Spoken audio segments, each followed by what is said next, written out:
Well, hello everyone, and welcome to another very exciting Civilizations in Review. We are here with Julia Smith, a fabulous content writer currently based in Egypt, to chat about the Nobatia kingdom, which was based in ancient Nubia, so just right south of Julia.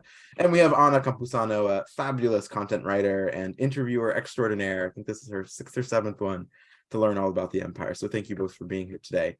As a reminder, you're seeing us live here on Facebook, so welcome and enjoy. We will also be cross-posting this to our YouTube, to our Instagram, to our Spotify, and to our website, so you can engage with this content in 4 different capacities. But also, we are not going to talk about every single aspect of this empire, and so please go to the Alfuzaic website, Civilizations 101 section, and scroll down to the Nobatia part to get even more details. Julia's article is incredibly well-researched, has hyperlinks, and showcases more details than anything we could talk about today. With that said, I'm very excited to dive in, learn about what excited you, Julia, about choosing this empire. I'm guessing your geography currently, but can't wait to hear the real reason. But I'm going to throw it to Anna to read the 101-word introduction. Take it away. Thank you, Ben. Welcome, Julia. So the Nobatia, located in ancient Egypt or modern-day Sudan, the civilization of Nobatia was conceived from the Cushitic kingdom alongside its neighbors to the south, Makuria and Alobia. Established around 400 CE, Nobatia was one of the first kingdoms to convert to Christianity during this time. Nobatia was eventually absorbed by the Makuria kingdom in the 7th century. It is likely that early Nobatia is the same civilization as the Balana culture. However, few details are known about this kingdom today, and much of our knowledge is based on archaeological excavation of town sites and tombs in the region. Wow, that's awesome. A lot of times we have much of research done, but to think about that, most of it, like what we know, it's archaeological. And I can imagine how it must have been for you finding out information about it. So how was it? Yeah, that was actually something I was really, I don't know, I found really interesting. That was like how much we know about this kingdom and how much we don't know about it. I just thought it was really amazing how much archaeologists can derive information from these, ruined tombs and what have you, and then compare with the little bits that they know about other cultures from that time and kind of piece together like a puzzle. I just found that to be very impressive. Yeah, and I feel like you could dive way deeper into this like one kingdom than I barely touched on the surface, I feel like. Well, that's entirely the point of the Civilizations in Review section. So don't feel any other way than you did really wonderfully in showcasing what is this empire. Let's learn a little bit more. The whole point of the Civilizations in Review section is to showcase, hey, there are really important empires, kingdoms, dynasties throughout what we now call the Middle East, North Africa, or Southwest Asia, North Africa region. Let's talk about sort of what their legacies are. And so Nobatia definitely has some really cool pieces. I was reading over it earlier today to refresh for this live stream, and I'm really excited to chat about what you learned. But if I can sort of maybe steer the conversation initially, I was really interested in the Christianity piece. There are the majority of the Christian empires largely moved to Europe, Rome converting and then expanding through most of European empires. We don't have those in Alfuzaic, right? But I wanted to chat, what prompted this kingdom's conversion. Was there a king or a missionary? I'm just curious what that connection is, because that's all I knew about Nobatia, was that they were Nubian and Christian. End of list. So please tell me more. Yeah, I found that piece to be really interesting too, because I don't know, being in Egypt now, I think, like this area very Muslim heavy, and like most of the Middle East, it's predominantly Muslim, but I found that part to be so interesting. And so back in like the 6th century, a couple of missionaries, the most predominant one that we know about is named Julian. And then he also worked with, we would believe, like his successor kind of was this guy named Longinus. They evangelized in the area, and they came from like the Roman Empire. They came down south, and it was really interesting. It sounded like, from everything that I was reading and from what researchers have found, it sounds like the kingdom converted to Christianity very quickly from more of like the previous religion was much more Greek influence. So there was a lot more people that believed in like Isis, for example, the goddess Isis. And so yeah, I thought that was really interesting. And very quickly, the capital city became a Christian hub for the region, and like the bishopric gained a lot of influence. So I thought that was really interesting. But then in the 7th century, when Nobatia had already been annexed by the Makurian kingdom, and then when the Arab invaders came in, it was a lot more people were converted to Islam. So I thought the interaction of those various religions in this one like decently small area was really interesting to me. Incredibly so. That's why I wanted to start on the faith-based piece. I mean, that's all I knew about them beforehand, so that was my intro. But that's fascinating to convert from a polytheistic Egyptian goddess and gods system to a Christian one, and then a Muslim one with Makuri. That's so fascinating. Thank you for sharing that history a bit more. And it makes me think about the sort of like the merging of people. So Yeah. a lot of times what ends up happening in these communities is maybe that the faith, the previous faith, as you mentioned, may not be as strong, or they're not all looking towards like one thing, which is a lot of how the Christian influence came, and also the Islamic one. But maybe it was also like, I think about like, being from one kingdom and then the Makuria coming later, there's also a shift of people, like maybe people leave, or like it's a whole new like era. There are also people who come with it. So there's a lot of that when we think about like most of this civilizations here on Alphazeac, how they started, how people shifted from one place to the other, and then it sort of ends up being later on. I've heard of Nubia, so it's quite interesting, because I definitely did not know that far back. One thing that always interests me as well is how much of the empires that we study, considering their 7th century, for example, how much of the influence is still kind of present today, and what like we actually look at, or what we've taken from them in this time, that we don't even sometimes realize that it's part of that kingdom or empire. Can you tell us a little bit about that? Yeah. I think probably one of the biggest like legacies of the Nobatia kingdom was just like knowing, definitely comes from like their Christianity, I think, of like that impacting the region. For example, back when they flooded Lake Nasser in southern Egypt, they discovered this destroyed the city of Pharos, which was believed to be the capital city of the kingdom. And a team of Polish archaeologists excavated the town and discovered many temples and like a big cathedral, which had all these preserved paintings on the wall. And I think that just really filled in a lot of puzzle pieces to what we know about the different regions and cultures in that area today. And that was back in the 60s, but we're still learning from those things that they found, and it's still informing our knowledge of the region, and how like that still impacts us today, and the Nubian culture, which still exists.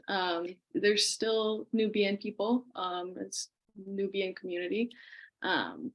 So I think that was really interesting to me, of how we can still see this civilization today, so many years later. Yeah. I think that's one thing we love about archaeology, how it transcends over time, and even after later on in these excavations, we start to see so much of history and what they can, the archaeological evidence, what it can depict. Like it's truly fascinating. Yeah, and it's wild that a flooding to build the dam presumably is the reason that this empire kingdom was discovered, more or less. Yeah. That is the story, I'm guessing, right? That's why the was flooded. Yeah. No, it was flooded because of the dam. Yeah. And yeah, I'm not sure exactly like how much they knew about the kingdom before that, but then they like really like they went in and they were really working on it. Well, that I mean, prompted it. fabulous. Yeah.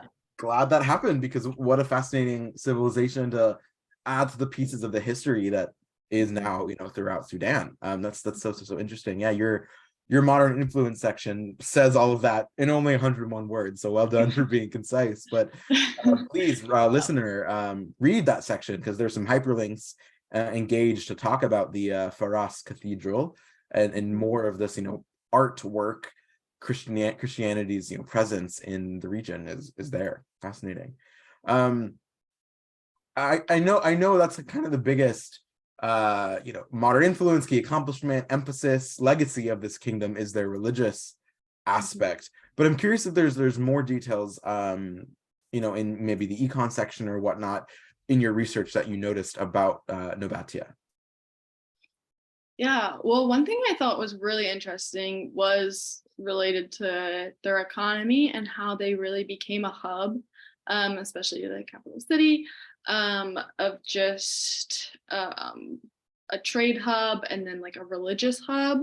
At some point, they established like free trade basically with the Egyptians, which really increased trade in the region.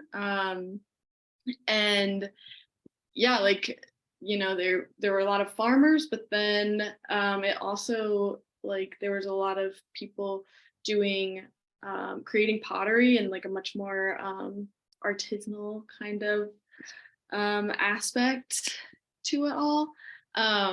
So yeah, I think that was really interesting too, because actually the capital city, Paras, existed before the Nobatia kingdom and then outlasted it. So that city alone it lived on for ages. So of course that is a huge impact in the region. And actually that's one thing I wanted to learn more about after writing all of this, but I wasn't able to get into it really due to the time limitations and word limitations. But I was curious about when did the city kind of die out, because then eventually it was flooded with the building of the dam and the creation of Lake Nasser.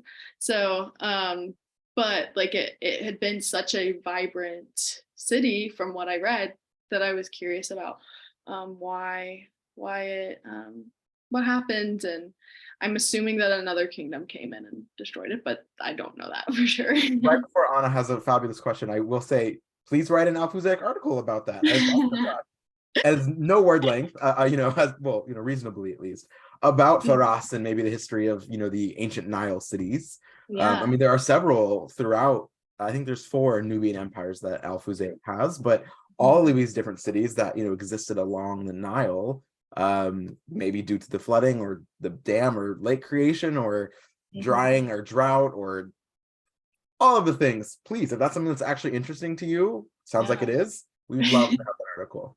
I'll pause here on it before I respond normally, but I just thought I wanted to interject. That's exactly what Alfuzek was set up for, is appetizing and showcasing your interest in Middle Eastern, North African affairs. And if ancient Nile cities clearly is Julia's thing, then great, let's do it. I was thinking about that too, how much of this history, a lot of times it creates lots of curiosity, especially when we get like these kingdoms, empires, and that are mainly based on archaeological evidence, and we don't have so much of like literature. There's like not much out there already put out there. So yeah, I mean that's a great way, and I will read it for sure. And thinking about like what you mentioned about the economics and how it sort of established this like free trade and those thoughts behind with Egypt, it makes me think about like when I wrote about Seljuk and how this is how they employed like their diplomatic approach with other kingdoms, other dynasties, empires. And it's really cool to think about because I'm a political science major, so it's always cool to think about like how were these foreign relations established in these times. And much of it, it's definitely more economic and like the sort of free trade. But it was cool to think about like pottery and it's kind of like one of the best things, like the artisanal background of these regions in North Africa and the Middle East. So that's really cool. Another thing I like, I'm curious about like anything that like striked you or like any key aspects of the Nobatia kingdom itself that you were sort of like shocked about, or that it impressed you and made you want to actually write about it. Yeah, well, I think Ben mentioned before, he assumed that part of my interest was because I'm in that region. So that's what initially sparked my interest because I was like, oh, I'm not that far from this area. And I've, met a couple of Nubian people since being here, and I just wanted to get to know more about that. So yeah, so that's what initially sparked my interest. Once I started getting into it, I was definitely struck by the Christian influence I didn't know about that really much beforehand. And then also I thought it was really interesting. So most historians and archaeologists don't really know where the Nobate people came from. And one theory is that the Romans invited them. They defeated the people that had been living there, and then the Romans invited the Nobate to come move in, which I thought was really interesting and kind of random to me. But that sounds like the Romans, so yeah, it's probably yeah. Come move in. So I thought that was interesting. There's another theory that a lot of people believe that they came out of the Kushite kingdom, which is very reasonable.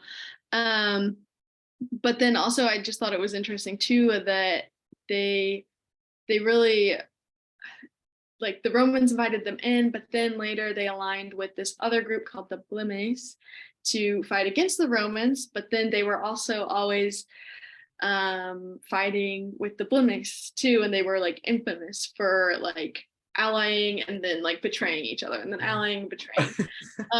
So I just thought like they sounded like a little bit of a dramatic group to me. very typical for most ancient empires. Very, very typical. Right. Yeah. So I think I thought that was really interesting, just the relationships with the other groups in the region.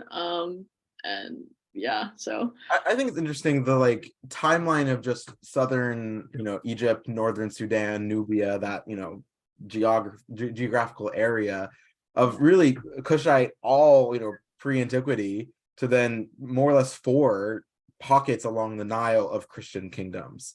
I think that transition, even if it was Roman conquering and inviting local people to convert and then be their vassal, for lack of a more effective term there, or if it was just a change over time, or maybe both, who knows. But still, regardless, the geography of that place, Kushite for so much of its history, with the Egyptian influences, so then this Nobatia and several other Nubian Christian spaces to now be Muslim Sudan and Egypt. I just think that change over time is really, really fascinating.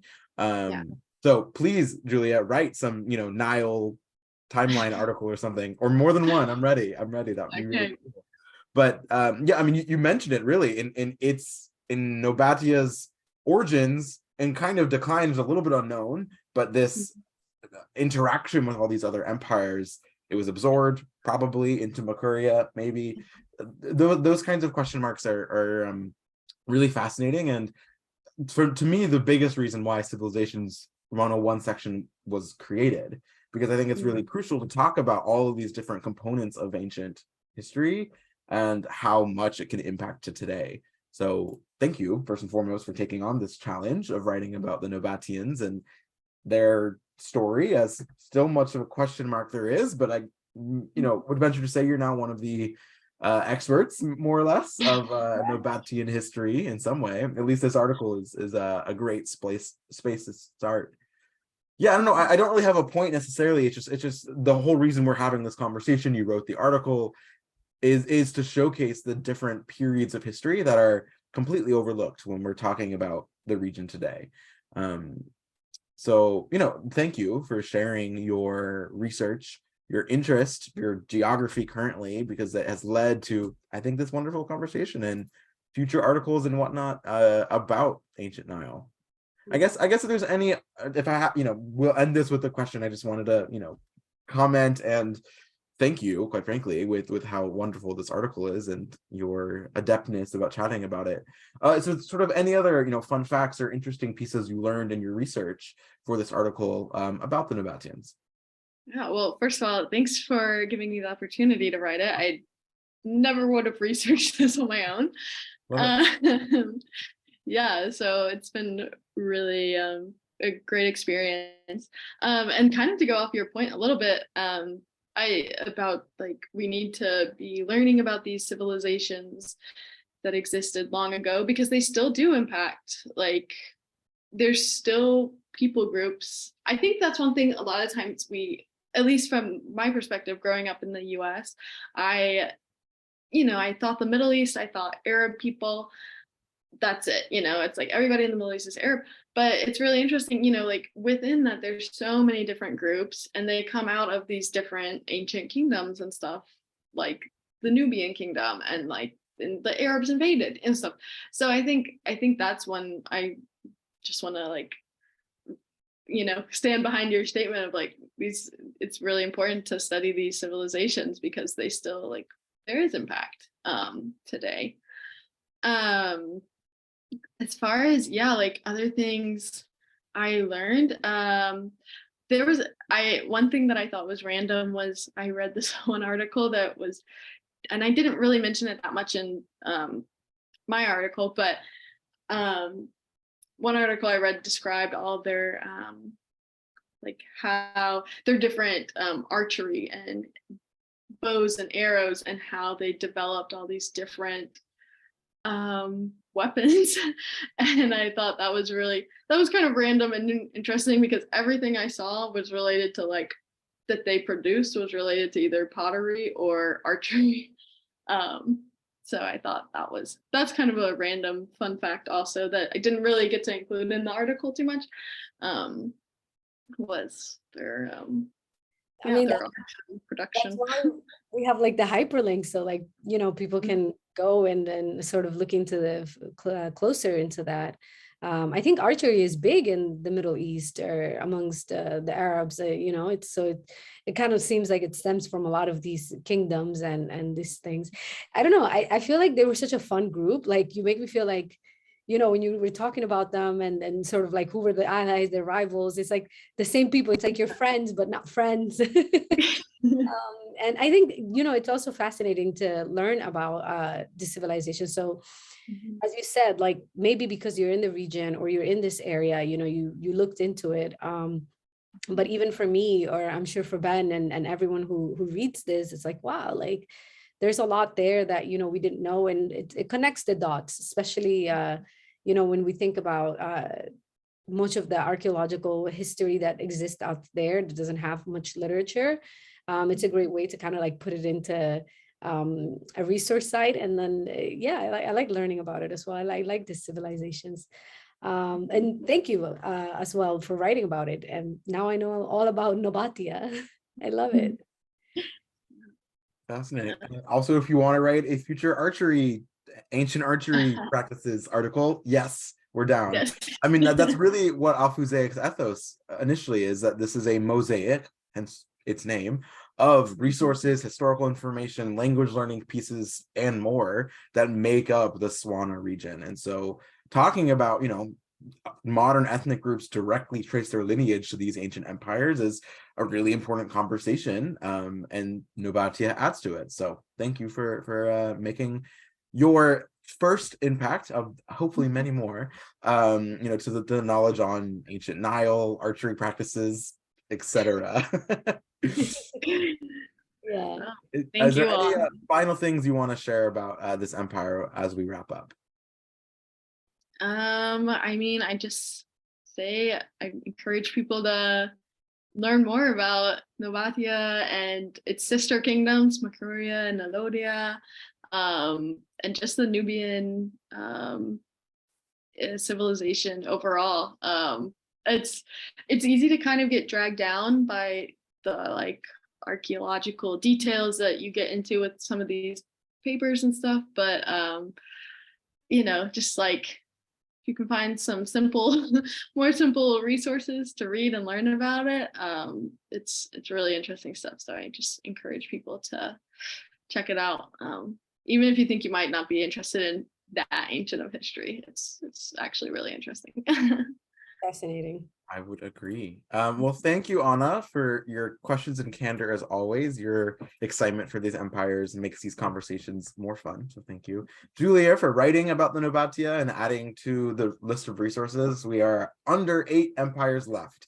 There are many, many more out there, but Alfuzeg is putting a cap at 93 on our site. So it's digestible and engageable.